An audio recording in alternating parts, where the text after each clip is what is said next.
Oke, jadi welcome back to Silent Trader Academy Channel.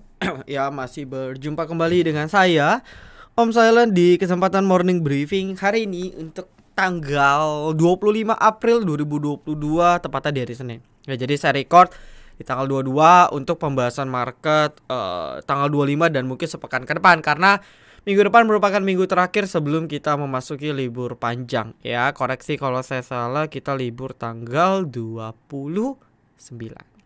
Oke, sampai tanggal 9. Jadi kurang lebih seminggu full kita libur, ya. Lalu mungkin ada beberapa hal penting yang ingin saya bahas, karena teknikalnya mulai menarik ya. Karena kalau kemarin ya chartnya naik terus, jadi sebenarnya nggak ada yang bisa kita bahas. Tapi per closing hari ini, hari Jumat, sebenarnya ada beberapa hal yang bisa kita bahas secara teknikal. Nah, maka dari itu teman-teman pastikan tonton video ini dari awal sampai akhir. Oke, lalu berikutnya ialah kita akan bahas dulu kita punya trade dan dari kita nggak buat morning briefing untuk hari Kamis. Ya, untuk hari Kamis, hari Jumat kita nggak buat morning briefingnya, dan hari Rabu ya, karena kan kita nggak bahas, jadi ada 3 hari. Sebenarnya kita trade dannya nggak gitu banyak, karena balik lagi saya tahu bahwasanya marketnya akan stagnan dan memang kita pribadi nggak terlalu banyak rekom. Yang pertama ada ASA, ini hit di hari Rabu. Kita rekom tanggal 18 hari Senin. Ya, hitnya di tanggal 20. Oke, dan ya itu saya udah bocorin juga di grup free kita. Gitu ya. Jadi buat teman-teman yang kita rekom di tanggal 18 nih. Di sini ya, 18, 19 merah dikasih serok, 20 terbang 14%. Gitu ya. Lalu sampai TP2 juga. Lalu berikutnya ini ada share watchlist yang profit juga di hari Kamis. Jadi tanggal 19 saya share di hari Selasa, karena saya lihat waktu itu kan emiten-emiten kayak CTRA, Pakuan kan sempat rebound ya, dari posisi supportnya. Ya, sempat rebound. Jadi saya bilang oke, ini bisa bareng nih, konstruksi properti. Kalau nggak salah di morning briefing yang free saya juga udah bilang gitu ya, naiknya juga lumayan 47%, sektor cost juga berada di titik kuat, bagi yang mau asumsi buy on weakness bisa bla bla bla. Ya, PTPP saya nggak kasih karena support S kuatnya jauh. S ini support batas stop loss, R itu resist, bisa dijadikan area TP. Nah, kita ambil sampling Wika ya. Wika kemarin highestnya sentuh 985, capai target dari sini 935%. Lalu Adi saya kasih 2 support karena oke, ini 680, kalau kita zoom out 660 juga penting. Ya, kemarin 740. Resistnya di atas 730. Lalu terakhir WSKT juga sama. Jadi alhamdulillah kita juga sebagian yang ngambil watchlist itu profit 5%. Gitu, itu hari Kamis.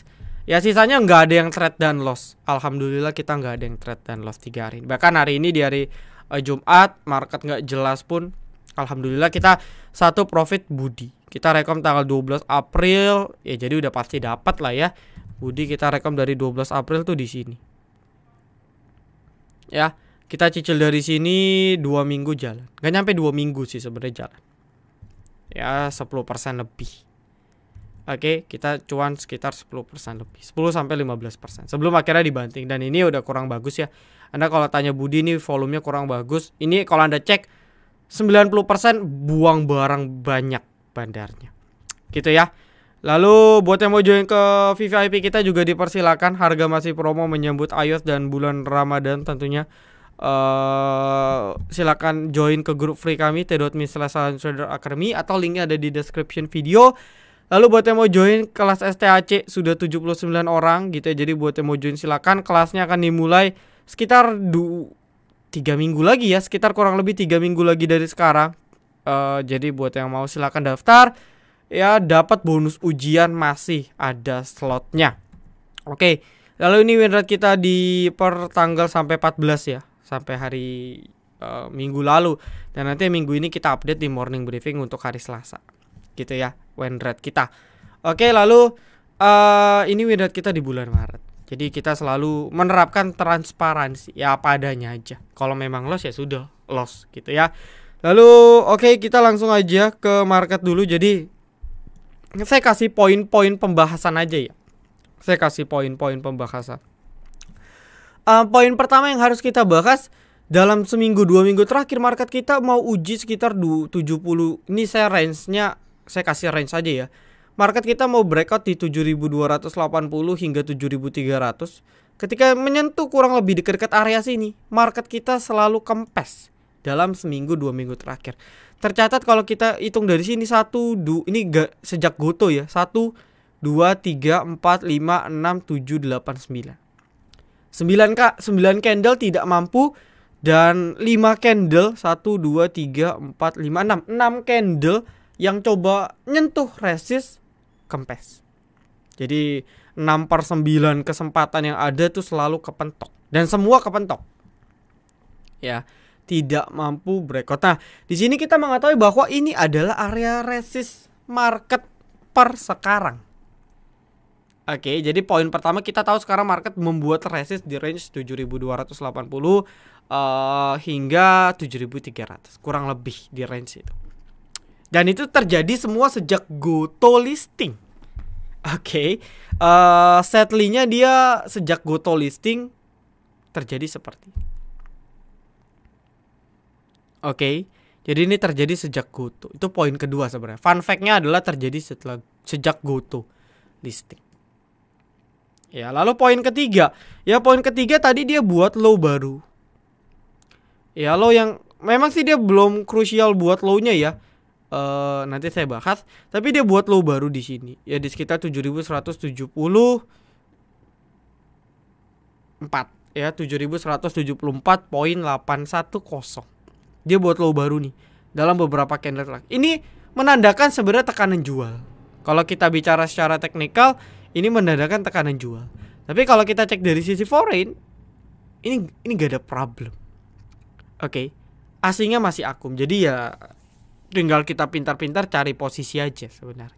Karena foreign saya rasa belum kelihatan distribusi dan masih on track. Oke, lalu poin keempat, ya mungkin poin keempat, market masih belum tembus support. Ya, supportnya sebenarnya ada dua. Support pertama di 7200 per sekarang. Karena kita tahu nih garis merah market dari terakhir bulan Maret, dari sebulan yang lalu, IHSG kita nih nggak mampu close di bawah garis merah. Jadi setiap nyentuh garis merah rebound, garis merah rebound, garis merah rebound. Ini juga dekat-dekat garis merah rebound dan tadi sempat jebol. Kalau seandainya closingnya jebol itu nggak bagus. Tapi ternyata closingannya bisa balik lagi di atas 7200. Jadi dia masih di atas support dan aman. Ya, dia lagi konsolidasi aja lebih tepatnya. Oke, itu poin keempat. Poin kelima, support yang penting per sekarang ya. Support penting pertama yang harus kita concern selain ini, setelah 7200 itu ada di 7150, which is itu Bollinger Tengah. Oke, dan kalau mau kita track Bollinger Tengah sejak bulan Februari atau kurang lebih 2-3 bulan yang lalu. Ya. 1, 2, 3, 4. Ya. Ada 4 kali market kita ketekan tapi selalu ketahan. Nah, jadi ini menandakan kalau sampai ini jebol dan beberapa candle nggak mampu balik di atas itu udah sebenarnya ciri kita untuk antisipasi secara teknikal. Ya, terlepas dari turunnya gara-gara Goto, terlepas dari turunnya gara-gara bank, turun gara-gara komoditi ARB, tapi secara teknikal untuk IHSG itu bisa jadi concern kita. Tapi selagi belum jebol, saya rasa outlooknya masih bagus. Cuman yang harus kita ketahui, biasanya memang kalau libur-libur lebaran gitu ya, kalau tahun lalu kan 2 tahun terakhir kan karena nggak ada libur panjang, libur bersama, cuti bersama dari pemerintah, market kita kan liburnya cuma 2 hari, 3 hari. Tapi karena ini total liburnya bisa sampai 2 minggu kurang lebih ya. Kurang lebih liburnya bisa sampai 2 minggu, hampir sampai 2 minggu. Maka biasanya menjelang nanti bisa dari hari Rabu, Kamis, Jumat atau mungkin dari hari Senin, biasanya transaksi agak sepi. Dan ya mungkin banyak orang jual-jual dulu. Itu secara behavior. Ya, jadi seminggu ke depan ya kita harus wait and see. Jangan terlalu over porsi juga karena kita nggak tahu 2 minggu ke depan itu akan terjadi apa. Jadi ya atur-atur aja ya porsinya. Cuman secara teknikal masih oke. Tapi poin-poin tadi nih Anda harus perhatikan nih. untuk pengambilan keputusan. Sisanya harus lihat pergerakan market ke depan gimana. Oke, lalu nextnya kita akan bahas requestan. Pertama mungkin kita bahas ITMG. Batu bara masih oke, komoditinya masih oke, emitennya masih sideways, overall masih oke. Tadi market kita turun 1% lebih pun dia nggak kemana-mana, jadi ya overall masih good. Cuman ya balik lagi, ITMG, Adro, PTB itu agak slow. Kalau mau batu bara yang gesit ya mungkin Harum. Meskipun Harum ya sekarang identik ke nikel ya, tapi Harum, Indi, Doit ya, nah itu mungkin yang gesit gitu ya. Lalu nextnya BRMS. Ini BRMS saya udah kode ya. Saya udah kode dari sejak jebol di sini. Oke, ya sejak dia jebol. Sejak jebol garis merah saya udah kode ini hati-hati, dan ternyata nggak, masih buat low baru. Nah kalau Anda perhatikan BRMS ini buat 1, 2, 3, 4 kali buat low baru terus. Dan kalau masih sampai buat low baru,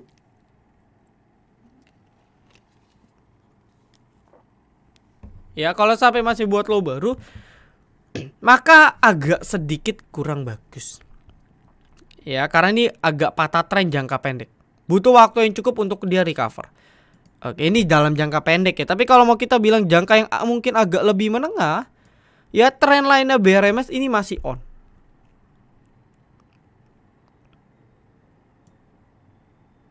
Ya, apa namanya, tren lainnya BRMS ini masih on.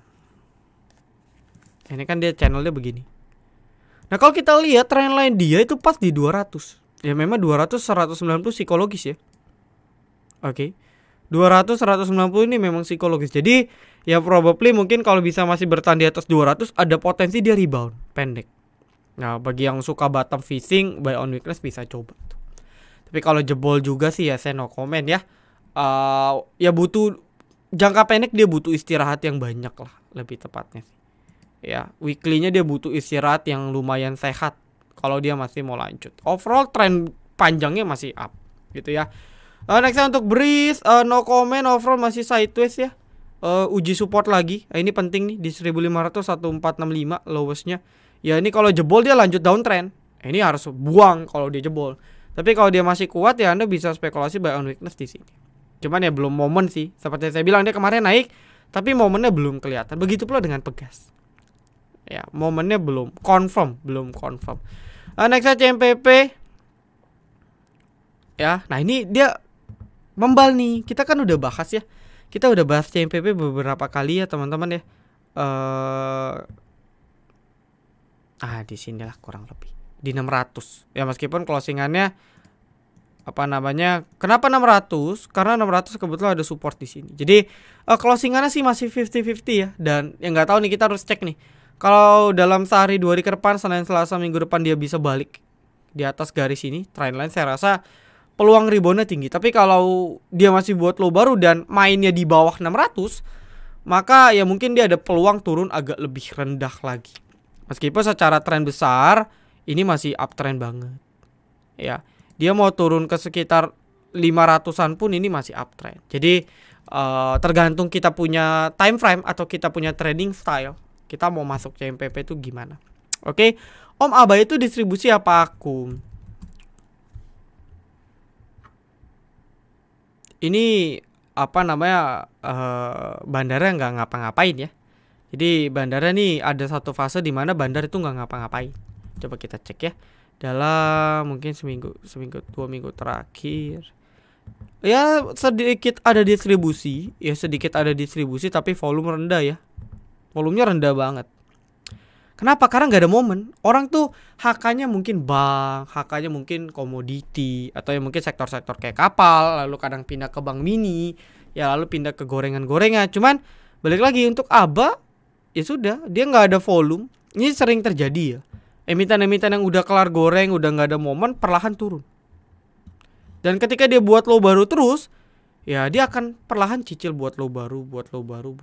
Sampai ya nanti dia muncul candle formation, dia muncul chart pattern, ya mungkin itu baru menjadi sinyal. Tapi kalau kayak gini kita belum tahu bottomnya kemana. Cuman mungkin balik lagi ya, psikologis di 200 pasti ya, mungkin bisa cek lah Senin ya, karena kadang biasanya dia nyentuh angka psikologis, biasanya rebound ya. Meskipun habis rebound bisa aja dibanting lagi, tapi bisa dijadikan patokan. Ya, Marinya gimana? Saya nggak tahu sih. Marinya juga ini perlahan agak mau buat low baru. Jadi ya hati-hati aja. Ya, hati-hati. Oke. GZCO TA bandar, GZCO ARB ya. Ya sebenarnya ini hal yang wajar. Technical saya pakai Vibo aja ya, coba ya. Ini asumsi Anda mau buy. Ya kalau pakai buy, wah ini pas banget nih ya. Ini pas banget nih. Di 200 190 nih best buy. Oke, dan ya memang masih bagus sih. Dia di atas siapa namanya si GZCO, dia di atas, masih di atas 200 nih, masih bagus banget. Oke. Ya karena dia masih di atas garis merah. Jadi ya mungkin di sekitar mentok-mentok 190 lah toleransi. Jadi ya saya rasa sih untuk teknikal mungkin dia akan uji sini. Kalau kuat di atas 190, it's good kalau Anda mau coba pantau. Untuk dari sisi bandar kita track dari minggu ini ya, coba ya. Ini kan hari Jumat, broker summary kayak belum kebuka. Jadi overall distribusi partisipasi retail udah banyak, ya wajar karena naiknya signifikan. Oke, cuman balik lagi ya, kita bisa pakai teknikal untuk bottom fishing kalau Anda paham. ADMR, nah ADMR nih udah saya bahas ya. Makanya saya nggak pernah rekom ADMR dalam rekom. Paling saya masuk pribadi. Kenapa? Karena kalau emiten-emiten kayak ADMR, WIRG, ini kita udah bahas. Ini kita udah bahas. Bandar posisi cuannya udah banyak. Bisa TP gak? Bisa. Ini WIRG saya udah bahas ya. Saya ambil contoh waktu itu kasus ADMR. Ya meskipun secara teknikal kalau WIRG harusnya masih aman. Dia balik ke 1000 pun teknikal masih bagus. Nah, cuman untuk ADMR dari kemarin dia nggak close di bawah garis merah. Hari ini 2 kali dia close di bawah garis merah. Ini poin 1. Poin kedua, ya dari awal dia listing hampir ini cuma agak false break. Hampir, atau kita asumsi kalau dia nggak jebol atau false break, nggak pernah jebol di garis hijau yang ini. BB Center. Hari ini dijebol. Jadi hari ini dalam seminggu terakhir ADMR menciptakan apa ya, suatu indikasi yang kurang bagus, terutama dalam jangka pendek. Agak patah karena dia buat low baru juga ternyata ya. Di sini hampir dijebol 2400. Jadi agak patah. Oke. Nah, cuman kadang bisa aja rebound jadi double top. Oke, misalnya dia rebound tapi dia nggak mampu lebih tinggi habis itu. Ini kadang sering terjadi. Ya, ini sering terjadi. Nah, cuman kita kan nggak bisa predik dia mau ARB dulu kah atau langsung rebound. Nah, ini yang kadang spekulasi yang berujung fatal. Ya, oke, contohnya gini. Saya asumsi ini ARB sekali, biasanya ARB sekali, besok rebound. Serok besok ARB. Anda serok lagi nih. Biasanya ADMR cuman koreksi 2 kali, ARB lagi. Anda serok lagi nih. Kayaknya nggak mungkin lah 3 kali pasti rebound. Amit-amit ARB lagi. Nah, sekali Anda nggak serok, rebound. Itu kadang dilematis kalau kita mau serok. Ya, itu dilematis ya. Cuman kurang lebih ADMR ya sinyalnya jadi indikasi yang harus kita perhatikan. Tapi kalau dari sisi momentum, nikel dan induknya Adro ya harusnya masih on sih. Cuman karena emiten-emiten ini posisi di resist seperti yang saya bilang, ini emiten yang paling rentan kena goyang. Jadi kalau sekali guyur, ya kalau sekali guyur ini bisa kenceng banget gitu ya. Lalu nextnya Arto. Arto masih buat low baru, cuma dalam 3 hari terakhir dia nggak buat low baru ya. Overall masih, ya ini belum mengkonfirm apa-apa sih. Cuma seperti yang saya info, dia pertama rebound membal di 12.000. Ya kan saya bilang kan dia target turun kan di 11.500, 12.000 dan membal di sini. Tapi apakah membal ini menjadi konfirmasi? Belum. Ya, jadi ini saya objektifnya dia cuma technical rebound aja sih. Ya, dia masih belum breakout trend line juga, jadi ya no comment. Untuk Arto ya, belum mengkonfirmasi apapun. ADMR sudah saya bahas, IPPE jebol 300, hati-hati. Ya, dia buat low baru, hati-hati. Ingat ya, IPO ini meskipun opennya setinggi apapun tuh bisa nyungsep. Contohnya True 1090. Jadi kalau IPO ya hati-hati aja sih. Karena kebetulan 300 jebol, support-supportnya agak jauh ya. 280. Lalu kalau mau kita tunggu breakout ada di 250, support kuatnya itu di 200. Jadi ya nggak mungkin kan kita nge-hold terus. Terlalu spekulatif lah. Ya kalau lagi hoki memang tiba-tiba diarahin. Tapi kan kita nggak, sebagai trader nggak bisa berekspektasi seperti itu. Dewa ARB lagi gak sih? ARB lagi. Ya karena momen Bakri lagi ketahan ya. Ini Bakri lagi guyur semua nih. Saya nggak tahu sih ada apa. Energi BRMS yang paling stabil pun juga kena. Bumi karena OWK ya, saya udah bahas nih. Ya Anda harus siap aja kalau di Bumi mainannya sama OWK. Lalu Dewa, apakah mungkin balik ke 50? Bisa. Tapi apakah kekunci? Belum tentu. Ya, bisa aja dia main di 50, 52. Tapi nggak kekunci. Nanti ada satu movement dia baru digoreng lagi. Cuman ya per sekarang no comment. Nextnya BABP, nggak ada momen. Ya, nggak ada momen sih. Belum kelihatan. Posisi masih sideways sebenarnya. Last support di 140 nih nggak boleh jebol. Jebol dia akan lanjut downtrend keras lagi.